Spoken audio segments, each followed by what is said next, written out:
The National Youth Service Corps in Abia State will continue to receive the full support of the state government. This pledge was made by the Governor, Theodore Orji, when the Director General of the NYSC, Brigadier General Nnamdi Okorie Afia, and members of his entourage paid him a visit at the Government House. The Governor said the new structures built by his administration at the NYSC Permanent Orientation Camp in Umuna, Bende local government area are meant to assist the federal government's effort in youth development. There are specific areas in which I want to thank you on behalf of NYSC for what you have done for NYSC in Abia State. Provision of office accommodation, your very bold steps in giving NYSC Abia State a befitting state-of-the-art orientation camp. I am sure you have been informed of Mr. President's approval of the new posting policy for corps members into 4 key areas: health, education, agriculture, and infrastructure. We want to solicit your support in ensuring that corps members posted to Abia State are also deployed into those sectors. Why we came up with this policy is that we wanted to return the word national back into youth service. The NYSC is a national project.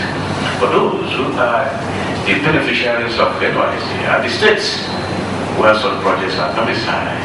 That's why we are doing what we are doing in Umuna today. And like you said, if you go there, see structures, how many structures, new ones,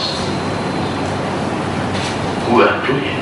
We are not forced to do that because we know that the population of NYSC members in Abia State has increased dramatically. And therefore, we need to provide for them. Not to lessen the burden on NYSC and its officials. The Registrar of the National Examination Council, NECO, Professor Promise Okpala, has been talking about the determination of the Council to eradicate examination malpractices. Speaking to journalists at the Commission's headquarters in Minna, the Niger State capital, Professor Okpala listed some of the measures that had been successfully used by the Council to eradicate examination malpractice. They include the introduction of biometric data capture before each examination, the proper handling of examination papers, collaboration with paramilitary groups, and reduction of ad hoc staff. It's not a good thing for management to have a scenario where people are coming under union. We can understand. Yes. Of course, like I had said, some of the reasons, I mentioned one. Why when you ask me as an individual? Because as individuals we have rights to be in union and we have right to say I don't want to be. It's freedom of association. It all goes well for any side. Myself as an individual, if somebody comes and says, do I want to be? I will say I don't want to be. Why? I will give this scenario. We all know what it takes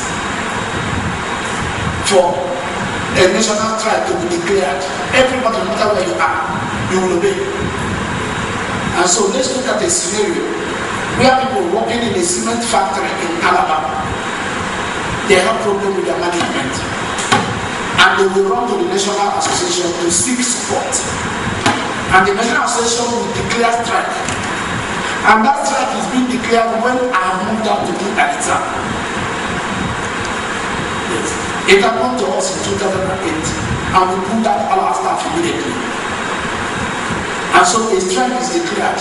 I'm to examine mathematics directly, and my staff are all in the field holding question papers. And then they say strike in 9 o'clock news. My staff will now drop his envelope with papers wherever he's dropping it. Otherwise, you'll be charged for anti-union activity.